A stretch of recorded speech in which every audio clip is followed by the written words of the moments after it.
Mga katambay, mga kabayan, si Kamanong po, nagbabalik na naman po para po magkomento po sa inyo. Kamusta po ang lahat? Magandang umaga po, tanghali, hapon, gabi, madaling araw po sa ating lahat. Saan masulok na ating bansa o saan masulok sa mundo tayo naroon ay maingatan po tayong lahat, mga kabayan. Ito po, may lumabas na naman po, umuugong na naman po. Meron naman pong bagong baho na umalingasaw. Umalingasaw na po ang baho. Doon po sa issue ng pulburon sa Beverly Hills, lumabas na po ang result. Ngayon naman po, may bago na naman pong baho na umalingasaw na ang ating pong Department of National Defense na Secretary Gibo Teodoro ay meron daw pong citizen o sinasabing passport.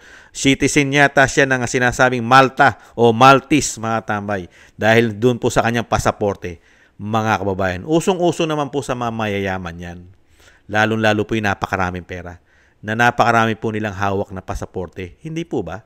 Kaya nga po nadadala nila ang kayamanan nila sa mga bansa kung saan po nila gustong ilagay ang kanilang yaman. Hindi po ba? Hindi na po issue ito eh. Ang mayayaman, di po ba? Naging issue na rin po yan ang mayayaman katulad po ng mga Lopez. At meron pa silang mga sinasabing mga tagong yaman yung mayayaman saan? Di ba? Sa Cayman Island. Kung saan bansa. Hindi po ba? Pero ngayon, ang nakakalungkot lang po kasi may katungkulan po kasi sa gobyerno ito. Hindi po pwede sa saligang batas natin na ikaw ay meron ka rin karga-karga na citizenship na ibang bansa dahil napaka-importante po, lalong-lalo po ang pagiging secretary po ng Department of National Defense. Magkakaroon po ito ng conflict. Di po ba? Dahil ikaw ay meron ka ring pasaporte sa ibang bansa. Hindi po ba? Parang yung isang senador na nanalo na nagpalit ng pangalan dahil sa citizenship. Di po ba? Si alias Sylvester. Ngayon ay senador. Pero ayaw na rin po nila pag-usapan yan at ayaw na rin po nila kalampagin sa media yan, si Sylvester. Ano kaya nangyari? Pakinggan po natin si Atty. Topacio tungkol po rito kay Secretary Gibo, mga kababayan. Si Gibo pala ay Maltese. Hindi yung aso Hindi yung aso. Kasi meron pala siyang Maltese passport na booking. Ala! Kaya sabi, bakit daw siya ang defense chief? Sabi naman, in fairness kay Gibo, sabi naman niya, give up na niya yung kanyang passport noong 2022 nung siya ay tumakbo for senator. Recent lang yun O 2022, at naniniwala naman tayo, hindi naman siguro magsisinungaling si Gibo. Pero ang ating problema, bakit siya in the first place may Maltese passport? What reason? Oh, that is the big question now. Kasi pag ikaw ay Pilipino at ikaw ay may ibang pasaporte, ay teka muna, what does that say about your allegiance to our government and your patriotism? Di ba? Oo nga naman. Kahit mag-give up mo yun, ibig sabihin, for so long, gaano ka katagal mayroong Maltese passport? Gaano katagal dual citizen? Gaano katagal divided ang allegiance mo between the Philippines and Malta? At bakit Malta? Di ba? Oh. Attorney, ano yung Malta, please? Sabi nila. Hindi, country yun. Maliit na country yun. Oo. Di ba merong pelikula si Humphrey Bogart, yung Maltese Falcon. Meron ding Maltese na aso.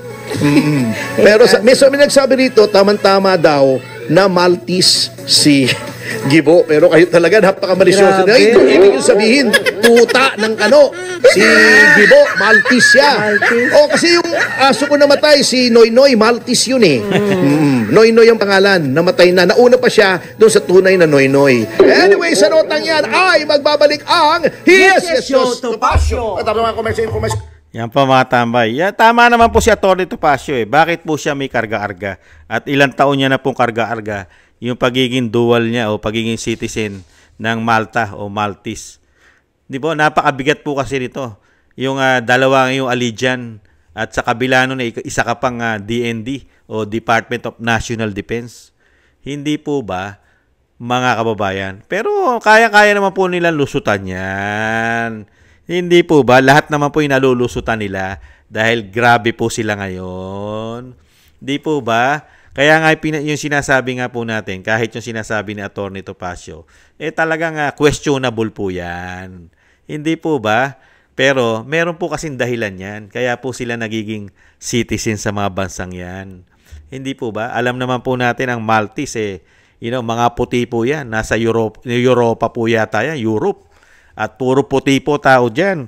At marami pong mayayaman dyan. Mayayamang bansa, kahit sabi mong maliit na bansa. Pero marami po silang kayamanan. Hindi po ba? Ang tanong, yung kayamanan kaya na nanggagaling sa Pilipinas ay naililipat kaya nila ron? Mga kababayan, nagtatanong na si Kamanong. At yan naman po pinabulaanan na raw po ni Gibo, ni Secretary. Ginibap na raw po niya yan noong 2022. Mga kababayan, hindi po ba? Madali po kasi pasinungalingan yan. Dahil po, alam naman po natin pagdating sa Pilipinas, pagka ganyan po humawak ang kapangyarihan ang nakaupo, ay kaya po nilang pagtakpan lahat ang gusto nila. Hindi po ba? Dahil nga po, mga kababayan, unang-una, sa pagpapatupad pa lang ng batas, itong gobyerno na ito, napakarami ng paglabag. Di kayang-kaya po nilang labagin lahat ng batas. Hindi po ba? Tapos isa ka pang secretary ng Department of National Defense. Hindi po ba? Kayang-kaya mong sinasabing labanan o sinasabi pagtakpan at kaya mong suhulan. Di kaya? Kaya nga sinasabi po natin, mga kabayan, naglalabasan na po lahat ang mga sekreto nila. Totoo naman po yan.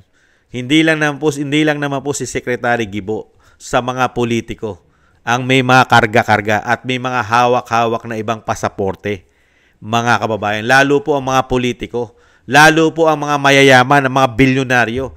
Dahil hindi naman po nila i-stack halos ang kayamanan nila sa Pilipinas. Lalo-lalo kung ikaw ay corrupt.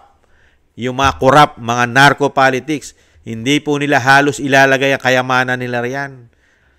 Dadalhin po nila yan, lalo-lalo kung marungis po yung pera. Di po ba? Dadalhin po nila yan, lilinisin po nila yung pera na yan gamit ang mga bansa. Mga bansa na secured ang pera, lalo-lalo kung ito yung mga money laundering. Di po ba? O mga tinatawag na mga tago o nakaw. Hindi po ba? Kaya nakakalungkot lang, mga kabayan, ang nangyayari sa ating bansa. Naglalabasan na po ang mga sikreto nila. May sikreto yung sikreto sa ginto na lang po ang iniintay natin. Yung sikreto na lang po, sana lumabas na rin po yung sikreto sa ginto. Kung ano na po nangyari doon, yung naibenta sa Central Bank. At lumabas na rin po sana ang baho ng Maharlika Investment Fund. Lumabas na rin po sana para malaman po natin kung ano po nangyari sa ating ininvest. Sino po ba nakikinabang sa investment ng Pilipino na sila po ang may gawa? Ano na po nangyari dyan? At sana rin po lumabas na rin po yung baho na ginawa nilang 2025 national budget.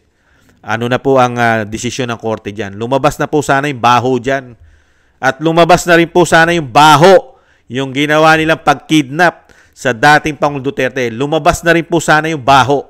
Magdesisyon na po sana ang ombudsman at magdesisyon na rin po sana ang Korte Suprema, mga kababayan. Samantalang ang Amerika ay nakapagdesisyon na. Nagdesisyon na ang Amerika. Bakit sa atin yung ginawang pag-aresto sa dating Pangulong Duterte ay hindi po madesisyonan ng Korte Suprema at ng Ombudsman? Samantalang ang Amerika, kahit sabihin mo kasama ang First Lady ron, hindi sila natakot. Naglabas po sila ng totoong findings kung ano ang nangyari sa pagkamatay ng bilyonaryo na si Tantoco. Bakit po sa atin? Sa ating judicial, hirap na hirap pong magpalabas ng katotohanan ng totoong nangyari, lalong-lalo sa pag-aresto, pagdakip sa dating Pangulong Duterte. Bakit kaya, mga kababayan? Yan, pinalabas nila si Gibo. May issue si Gibo. Ang kanyang pagiging dual citizen, ng pagiging sa Malta o Maltese. Kaya nga po sinasabi ni Atty. Topacio, hindi naman daw yan yung Maltese na aso. Hindi naman daw po aso si Gibo.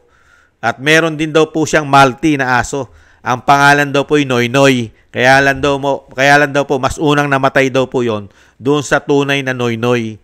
Mga kababayan, ibang klase ito si Atty. Topacio.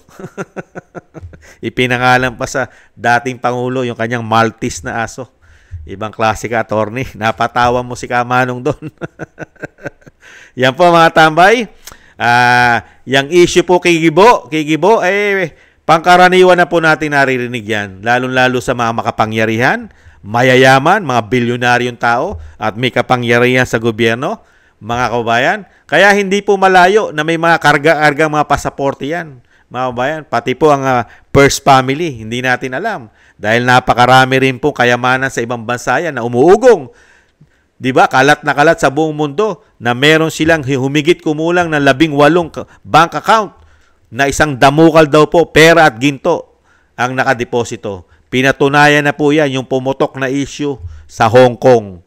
350 tons of gold daw po. At nakakahalaga raw po yan ng $100 billion na kayamanan ng mga Marcos na tinuturing ng Hong Kong na ill-gotten wealth o sinasabing money laundering.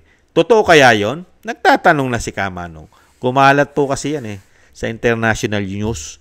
Kaya nagtatanong si Kamanong kung may katotohanan po yan. Hindi po ba? Yan po mga kabayan, ang issue po kay DND, kay Department of National Defense natin, ang pagiging double standard o sinasabing dalawa ang kanyang hawak na pasaporte at dalawa ang kanyang pagiging citizen. Mga kababayan, para siyang si Sylvester. Si Sylvester, mga tambay, dalawa rin ang pagkatao at dalawa rin ang pasaporte ni Sylvester, mga kababayan. Yan. Kala natin si Sylvester lang ang lalabas ang baho.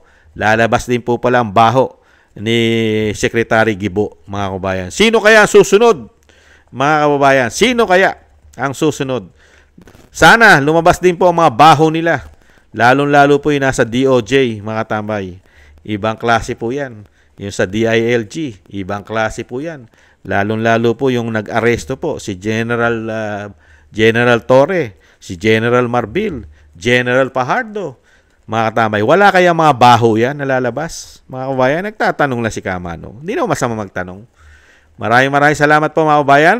Sa mga gusto po na ating tambayan mga kabayan sa YouTube at TikTok. At ganoon din po sa mga nagko-comment, like, share, and subscribe sa ating mga subscribers. Maraming salamat po. Mabuhay po kayo. Shoutout po sa inyong lahat. Ingat-ingat po kayo mga kabayan. Maraming salamat po. At thank you rin po sa mga biyaya po na pinagkakaloob nyo po. Shoutout po Norma Garcia, Michelle Yamaguchi Vlog, Rosalina RK, Team 888, Wills Bubbles 5697, si Arpel Villacorta, Teodorico Erguisa Jr., si Annie Jo. Ako si Phil Am, Jobilin Watanabe ng Japan, si Jem Aris ng United Arab Emirates, Baby Roman, Ate Isa na Cagayan, si Julieta Silona na Sydney, Australia, Gina Ray, Solid DDS ng Berlin, Germany, si Jake Yahoo 4531 ng Maisog, California, USA, Eric Hershio ng Canada, at si Kingston 123 ng Hong Kong. Thank you po sa inyo mga kabayan sa mga biyaya at tulong. At ingat-ingat po kayo, lalo-lalo po sa inyong mga paggawa. Maraming salamat po. At yung panalangin po mga tambay, pagsama-samahin po natin ang ating mga dasal at panalangin na maingatan po ang pamilya Duterte, ang Vice President, ang dating Pangulong Duterte, na maingatan po ang kanyang kalusugan, madugtungan po ang kanyang buhay at maingatan po sa mga masasama at makabalik po sa lalong mabilis sa ating bansa. Maraming salamat po sa mga dasal po ninyo mga kababayan. Sa muli po, paalam po muna. Ingat-ingat po tayo. Bye-bye.